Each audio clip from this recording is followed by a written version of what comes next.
ये कहानी शीतल नाम की एक लड़की की है। शीतल माता रानी की परम भक्त थी। जब वो छोटी थी तो हमेशा अपनी माँ के साथ नवरात्रों में माता रानी की पूजा करती थी। कुछ सालों पहले शीतल की माँ की बीमारी के कारण मृत्यु हो गई, लेकिन फिर भी शीतल ने माता रानी की पूजा करना नहीं छोड़ा। शीतल अकेले ही रोजाना सुबह शाम माता रानी की पूजा किया करती थी। माता रानी, ये लीजिए, आप ये भोग का प्रसाद खा लीजिए। मेरी माँ नहीं है तो क्या हुआ, हम दोनों का रिश्ता भी तो माँ बेटी जैसा है ना। मुझे आपके अंदर अपनी माँ नजर आती है। इस तरह शीतल कई बार माता रानी से बात किया करती थी। एक दिन शीतल की यही बातें उसके पिता सुन लेते हैं। उसे अपनी बेटी के अकेलेपन का एहसास होता है और वो अपने मन में सोचता है, जब से नीलम की मौत हुई है मेरी बेटी बिल्कुल अकेली पड़ गई है। ये अपनी माँ को कितना मिस करती है, ये इसकी आंखों से साफ दिखाई दे रहा है। नहीं, मैं अपनी बेटी का अकेलापन ऐसे नहीं देख सकता। मैं दूसरी शादी कर लूंगा ताकि शीतल को उसका बचपन दोबारा वापस मिल सके। यही सोचकर धीरज सीता नाम की एक औरत से दूसरी शादी कर लेता है। कुछ सालों पहले सीता का पति उसे छोड़कर चला गया था, इसलिए सीता की भी एक बेटी थी जिसका नाम अनुराधा था। शादी के बाद धीरज दोनों बेटियों को समान प्यार देने लगता है, लेकिन वहीं दूसरी तरफ सीता शीतल को घृणा की नजरों से देखा करती थी। सीता ने कभी शीतल को अपनी बेटी माना ही नहीं। एक दिन शीतल अपनी गुड़िया के साथ खेल रही थी, तभी उसकी सौतेली बहन अनुराधा उसके पास आती है और उसकी गुड़िया उससे छीन लेती है। इस गुड़िया को मुझे दे दे, पापा ये गुड़िया मेरे लिए लाए हैं, ना कि तेरे लिए। ऐसा नहीं है अनुराधा, उन्होंने कहा था कि ये गुड़िया हम दोनों के लिए है और हम दोनों इसे खेल सकते हैं। बिल्कुल भी नहीं, मेरे खिलौने तेरे कभी नहीं हो सकते, समझ में आई बात? और अगर ज्यादा बोला ना तो मैं तेरी शिकायत माँ से कर दूंगी। शीतल और अनुराधा एक दूसरे से गुड़िया छीनने लगती हैं, लेकिन तभी वहाँ पर सीता आ जाती है और गुड़िया छीनकर अनुराधा को दे देती है। क्यों रे शीतल की बच्ची, मेरी बेटी से उसके खिलौने छीनती है, शर्म नहीं आती तुझे? लेकिन माँ, ये गुड़िया हम दोनों की है और अनुराधा कह रही है कि ये इससे मुझे नहीं खेलने देगी। हाँ तो मेरी बेटी इसमें गलत क्या कह रही है? और वैसे भी तेरी उम्र खेलने कूदने की नहीं है। चुपचाप से किचन में जाकर खाना बना, सारा काम पड़ा हुआ है और इन महारानी को गुड़िया गुड़िया खेलना है।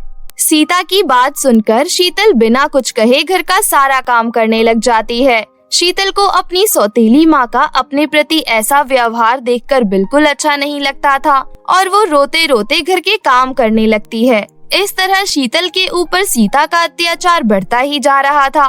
वो पूरा दिन शीतल से कोई ना कोई काम करवाती रहती थी और बदले में उसे 2 वक्त की रोटी भी ठीक से नहीं देती थी। वो शीतल के सामने ही अपनी बेटी अनुराधा को रंग बिरंग की फ्रॉक ला कर देती थी और उसे बहुत प्यार भी करती थी। ये सब देखकर शीतल को बहुत बुरा लगता था और उसे अपनी माँ की बहुत याद भी आती थी। जब भी उसे अपनी माँ की याद आती तो वो दुर्गा माँ की मूर्ति के पास जाकर बैठ जाती थी। इसी तरह एक दिन शीतल शाम के समय दुर्गा माँ की पूजा करने जा रही थी। तभी सीता गुस्से में उसके पास आती है और कहती है, ओ दुर्गा माँ की लाडली, रोज सुबह शाम घी का जोत जलाती है, पता भी है घी कितना महंगा हो गया है, और क्या करेगी दुर्गा माँ की पूजा करके? दुर्गा माँ तेरी जिंदगी अच्छी नहीं बना देंगी, समझी? मेरे पैर में बहुत तेज दर्द हो रहा है, पहले मेरा पैर दबा, उसके बाद दुर्गा माँ की पूजा करना। लेकिन माँ, अगर अभी मैं दुर्गा माँ की पूजा नहीं की तो समय निकल जाएगा। मैं बस 15 मिनट में पूजा करके आती हूँ, फिर आपके पैर दबा दूंगी।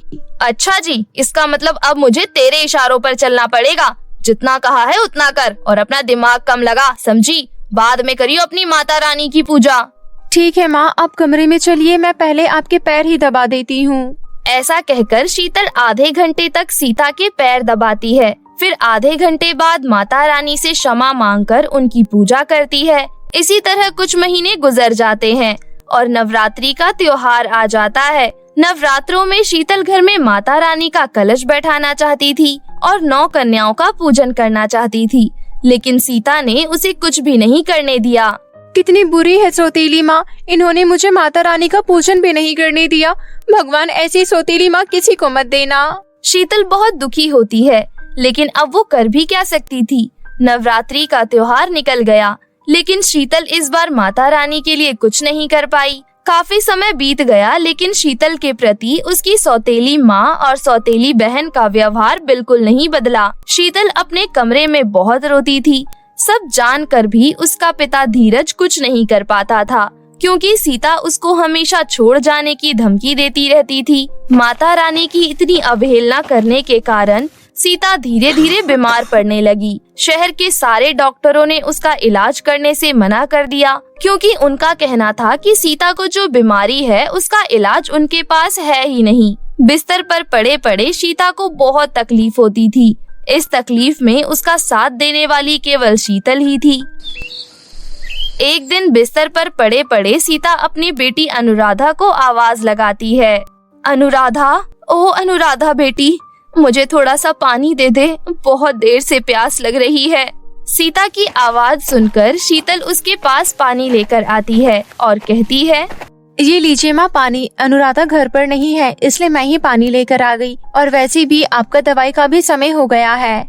ऐसा कहकर शीतल अपनी सौतेली माँ को दवाई और पानी दे देती है और अपने मन में सोचती है, हे माता रानी, पता नहीं माँ को कौन सी बीमारी हो गई है, इनकी तकलीफ मुझसे देखी नहीं जाती है।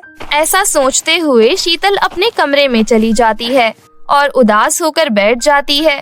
तभी वहाँ पर उसका पिता आता है और कहता है, क्या बात है बेटी, तू इतना परेशान क्यों लग रही है?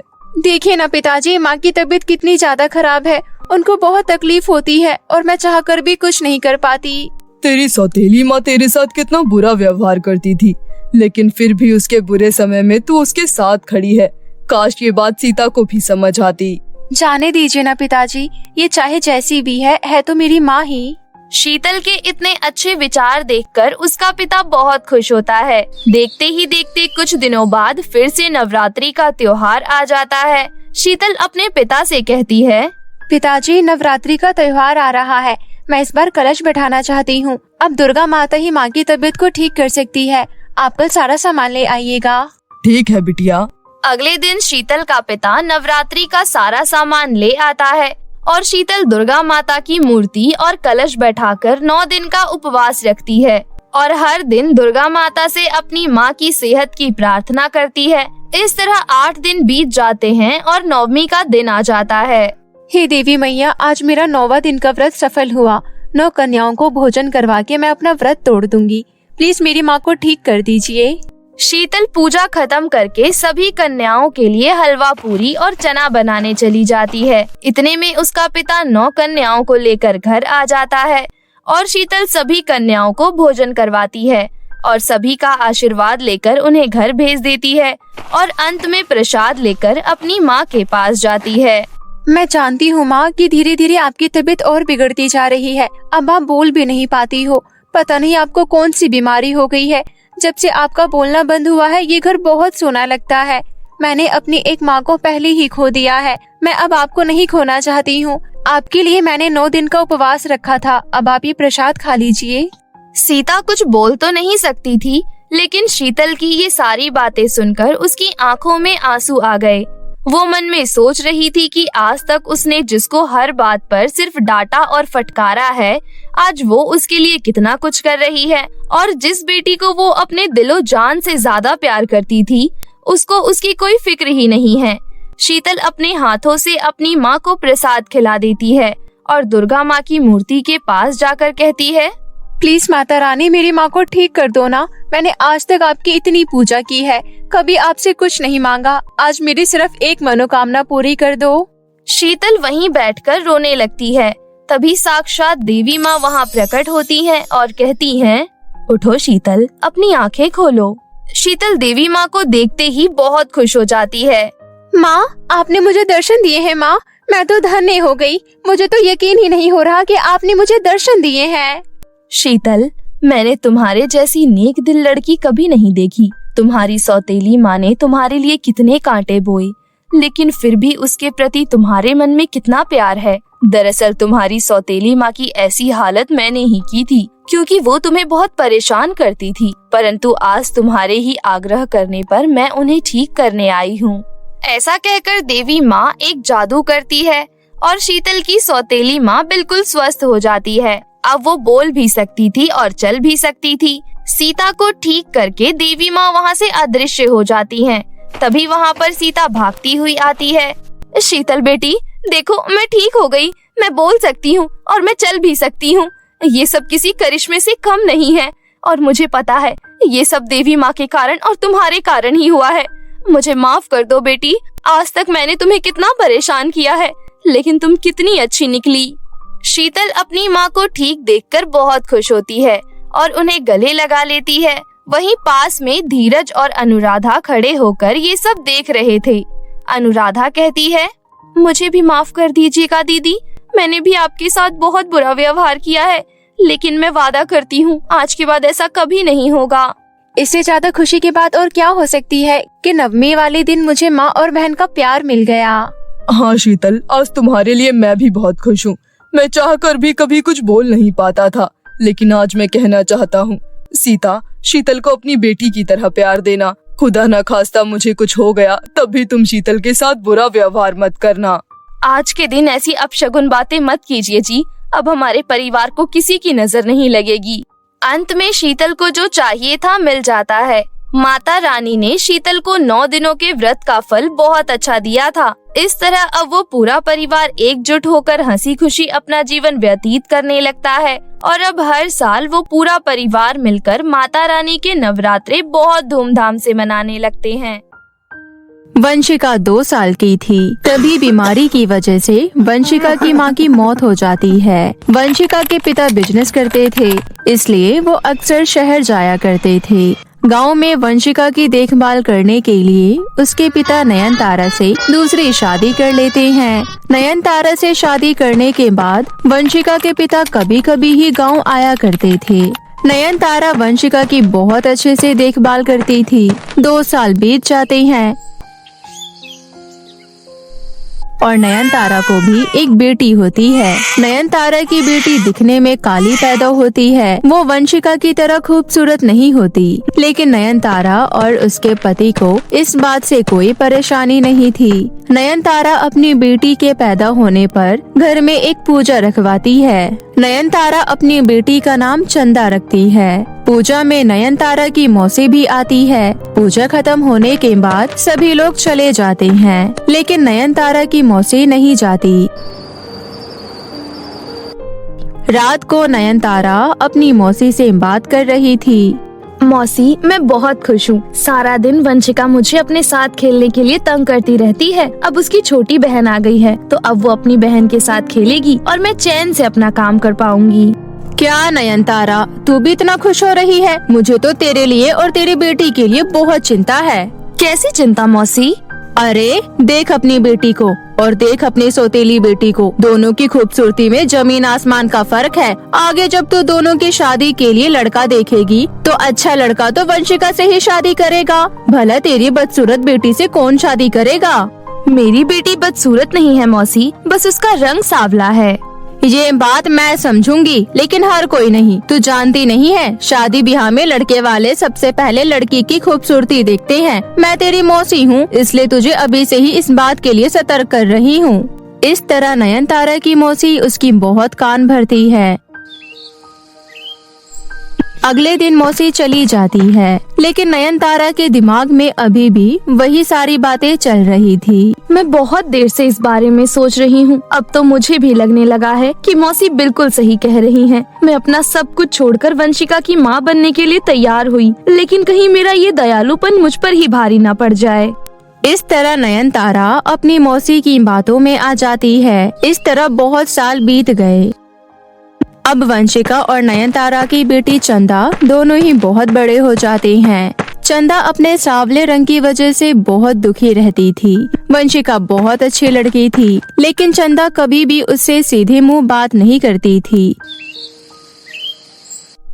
एक दिन नयनतारा वंशिका से कहती है, वंशिका कहाँ है?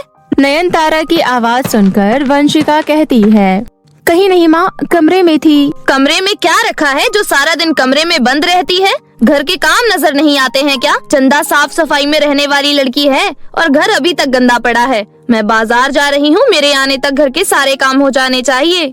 नयनतारा बाजार चली जाती है और वंशिका घर के काम करने लगती है। वंशिका थोड़ी देर में घर के काम खत्म करके अपने कमरे में जाती है तो उसकी सहेली आ जाती है। वंशिका, चल मुझे बाजार से कुछ सामान लाना है। नहीं पूजा, मैं नहीं जाऊंगी। क्या यार वंशिका, सारा दिन घर में रहती है। तुझे याद भी है आखिरी बार हम एक साथ बाहर कब गए थे? आज मैं तेरी एक नहीं सुनूंगी।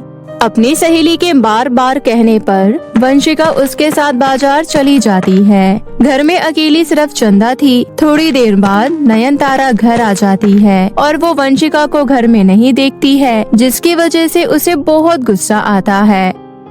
थोड़ी देर बाद वंशिका घर आती है। करम जली, मेरी बेटी चंदा को घर पर अकेली छोड़कर चली गई थी। तू अच्छे से जानती है उसे घर में अकेले डर लगता है। वंशिका सारी बातें चुपचाप सुन रही थी। तभी अचानक वंशिका के पापा आ जाते हैं। नयनतारा, हो गई बच्ची से गलती, अब इतना क्या डांट रही हो?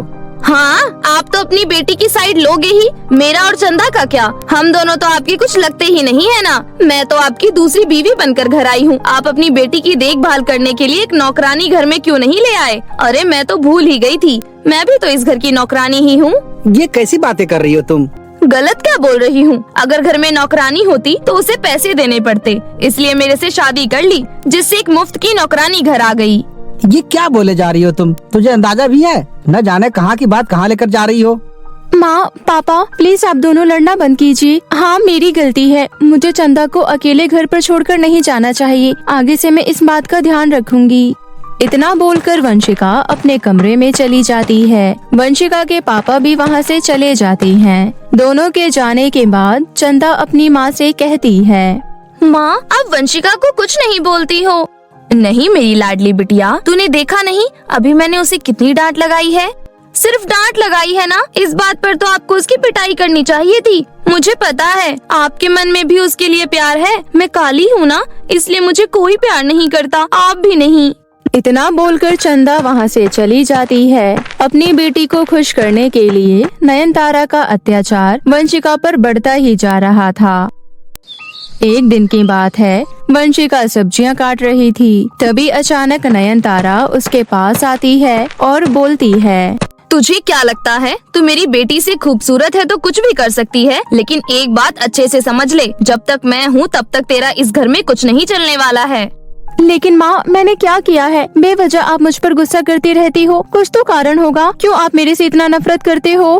तेरी खूबसूरती की वजह से मैं तुझसे नफरत करती हूँ। लेकिन माँ, इसमें मेरी क्या गलती है? तेरी ही गलती है। तू भी जानती है कि तू खूबसूरत है, इसलिए तेरी शादी किसी अच्छे घर में हो जाएगी, लेकिन मेरी बेटी चंदा की नहीं हो पाएगी। ऐसा नहीं है माँ, ये सब तो मैंने आज तक कभी सोचा भी नहीं है। ज्यादा अच्छी और भोली बनने की कोशिश मत कर, तेरे जैसी लड़की को अच्छे से जानती हूँ मैं। इतना बोलकर नयनतारा वहाँ से चली जाती है। वंशिका काम करते हुए बहुत रोती है। आज मुझे पता चला आखिर माँ मेरे से इतना नफरत क्यों करती है। लेकिन इसमें मेरी क्या गलती है? अगर मेरे सांवले हो जाने के बाद सब कुछ ठीक हो जाता है तो मैं भगवान से यही प्रार्थना करती हूँ कि कुछ ऐसा चमत्कार करो कि मैं सांवली हो जाऊँ। इस तरह वंशिका बहुत रोती है। कुछ महीने बीत जाते हैं। रेखा नाम की औरत नयनतारा के घर आती है। नयनतारा रेखा से बोलती है, रेखा बहन, मेरी बेटी चंदा के लिए अमीर और व्यवहारिक घर का रिश्ता देखो। लेकिन नयनतारा बहन, वंशिका तो चंदा से बड़ी है ना? हाँ, लेकिन मैं चंदा की शादी पहले करवाना चाहती हूँ। चंदा के लिए अमीर घर का रिश्ता देखना मुश्किल है, क्योंकि अमीर लोगों के पास किसी चीज की कमी नहीं होती है और वो अपने घर के लिए खूबसूरत बहू देखते हैं। अगर वंशिका के लिए ढूंढना होता तो आसानी से मिल जाता, लेकिन चंदा के लिए बहुत मुश्किल है। ये बातें चंदा सुन लेती है और वो रोते हुए अपने कमरे में जाती है। वंशिका भी पीछे से चंदा के कमरे में जाती है। चंदा, रो मत। तू मेरे कमरे में क्यों आई है? हाँ जरूर, तू मेरे कमरे में मेरा मजाक बनाने आई होगी। नहीं, ऐसा नहीं है मेरी बहन। तू और माँ मेरे बारे में इतना गलत क्यों सोचती हो? हम गलत सोचते नहीं हैं, बल्कि यही असलियत है। तू सबके सामने भोलेपन का मुखौटा पहन कर रखती है, लेकिन मैं तेरे बारे में अच्छे से जानती हूँ। जब भी तू मेरे बारे में ऐसी बातें सुनती है तो तुझे बहुत मजा आता होगा। तू बहुत खुश होती होगी ना। तेरी शादी तो किसी अमीर घर में हो जाएगी और बस मेरी शादी हो जाए, यही बहुत बड़ी बात है। चंदा बहन, तेरी शादी बहुत अच्छे घर में होगी। क्या हुआ, तू सांवली है तो मन की तो मेरे से खूबसूरत है ना। तुझे क्या लगता है तेरी इन बातों से मैं तुझे अपनी बहन मानने लगूंगी? मेरे कमरे से बाहर निकल जा। मेरी बात सुन। नहीं, मुझे कुछ नहीं सुनना है। मैंने कहा ना, मेरे कमरे से बाहर निकल।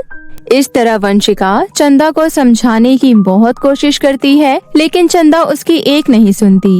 वंशिका चंदा के कमरे से बाहर आ जाती है। इस तरह कुछ दिन बीत जाते हैं। एक दिन वंशिका की सहेली निशा उसके घर आती है। उस वक्त घर में बस चंदा और वंशिका थे। वंशिका निशा से बात कर रही थी। तभी बातों ही बातों में निशा वंशिका से कहती है, वंशिका, मैंने कभी भी तुझे और तेरी बहन चंदा को एक साथ बैठकर बात करते नहीं देखा। यहाँ तक कि मैंने तो उसे कभी तेरे आसपास भी नहीं देखा। क्योंकि वो मुझे बिल्कुल पसंद नहीं करती है। लेकिन क्यों? हाँ, मैं उसे बहुत प्यार करती हूँ, लेकिन उसे लगता है कि मैं उसका मजाक बनाती हूँ। निशा, अब तू ही बता, अगर मैं खूबसूरत हूँ तो इसमें मेरी क्या गलती है? पता नहीं क्यों माँ और चंदा को लगता है कि मुझे मेरी खूबसूरती पर घमंड है। मैं अपनी माँ और बहन के प्यार के लिए बहुत तरसती हूँ। मैं उसे कैसे समझाऊँ? वो तो मेरी बात सुनने के लिए तैयार ही नहीं होते हैं। तू परेशान मत हो, सब कुछ ठीक हो जाएगा। हाँ, मैं भी यही सोचती रहती हूँ। काश एक दिन सब कुछ ठीक हो जाए और चंदा की शादी एक बहुत अच्छे घर में हो और उसे वहाँ बहुत प्यार मिले। चंदा वंशिका और उसके सहेली की बातें दरवाजे पर खड़ी होकर सुन लेती है। वो अपने कमरे में जाती है और खुद में बोलती है, मुझे तो लगता था कि वंशिका को अपनी खूबसूरती पर बहुत घमंड है और वो मेरा मजाक बनाती होगी, लेकिन वो तो वाकई बहुत अच्छी है और हमेशा मेरे अच्छे के लिए सोचती है। मैं ही गलत थी जो अपनी ही बहन से जलन कर बैठी। इस तरह चंदा को अपनी गलती पर पछतावा होता है। थोड़ी देर बाद वंशिका की सहेली चली जाती है। उसके जाने के बाद चंदा वंशिका के कमरे में जाती है और उसे गले से लगा लेती है। नयनतारा दोनों को गले लगते हुए देखती है। माँ, आप भी आओ। चंदा, तुझे क्या हो गया अचानक?